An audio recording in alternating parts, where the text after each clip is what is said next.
ಅಲ್ಲೋ ಗೈಸ್, ಬೆಳಿಗ್ಗಿನ ಸೂದಿಯಲ್ಲಿ ತುಂಬಾ ಚಳಿ ಇರೋದ್ರಿಂದ ನಾನು ಕೋಟ್ ಹಾಕೊಂಡು ಇಡ್ಲಿ ಓಡೆ ತಿನ್ನೋಣ, ತೂತ್ ಓಡೆ ತಿನ್ನೋಣ ಅನ್ಬಿಟ್ಟು ಓಡೆ ಇಲ್ಲಿ ಮನೆಗೆ ರೋಡ್ ಕ್ರಾಸ್ ಮಾಡೋಣ ಅನ್ಬೇಕಾದ್ರೆ ಒಂದು ವಿಸ್ಮಯ ಕಣ್ಣೆ ಬಿತ್ತು. ಇಲ್ಲಿ ನೋಡಿ, ಒಂದು ದೊಡ್ಡ JCP ಇನ್ನೊಂದು JCPಗೆ ಜನ್ಮ ನೀಡಿತ್ತು.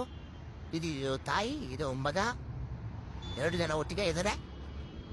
ತಾಯಿ ಮಗ ಅವ್ರಿಗೊಂದು ಕಂಗ್ರ್ಯಾಚುಲೇಷನ್ ಹೇಳ್ಬಿಟ್ಟು ಅವ್ರಿಗೆ 1-2 kg ಸೇಬ್ ತಗೊಂಡು ನಾನು ನನ್ನ ತಿಂಡಿ ಕಡೆಗೆ ಹೊಟ್ಟೆ ತಾತ ಬೇರೆ ತಿಂಡಿ ಮಾಡೋಣ ಬಾ ಅಂತ ಕರೀತಾ ಇದ್ದೆ. ನಾನು ಕಪ್ಪಗಿರೋ ಟಾರ್ ರೋಡಲ್ಲಿ ಅಣ್ಣಚ್ಚಿ ಹೋಟ್ಲಿಗೆ ನಡ್ಕೊಂಡು ಹೋಗ್ತೀನಿ. ನಮ್ಮ ಮಡ್ರಾಸ್ ಚೆನ್ನೈ ಅಣ್ಣಚ್ಚಿ ಹೋಟ್ಲಿದೆ, ಅಲ್ಲಿ ಇಡ್ಲಿ ಸಾಂಬಾರ್ ವಡೆ ತೂತೊಡೆ ಬಜ್ಜಿ ಎಲ್ಲ ಸಿಗುತ್ತೆ.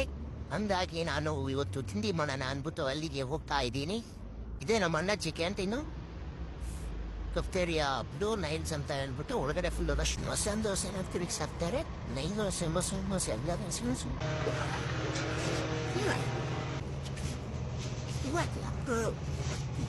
ಹೊಸ ಇಡ್ಲಿ ಹೊಡೆ ಆಹಾ, ಬಿಸಿ ಬಿಸಿ ಇಡ್ಲಿ ಸಾಂಬಾರು ಕೈಗೆ ಕೊಟ್ಟ, ಕೈಯೆಲ್ಲ ಬಿಸಿ ಇತ್ತು. ಆಹಾ, ನೋಡ್ಬೇಕಾದ್ರೆ ಬಾಯಲ್ಲಿ ನೀರು ಬಿಡ್ತಾ ಇತ್ತು. ಅಣ್ಣ ಆಮೇಲೆ ಟೀ ತಗೊಂಡು ನಾನು ಬಾಯಿ ಅನ್ಕೊಂಡು ಒಟ್ಟಿಂದ ಹೊರಗಡೆ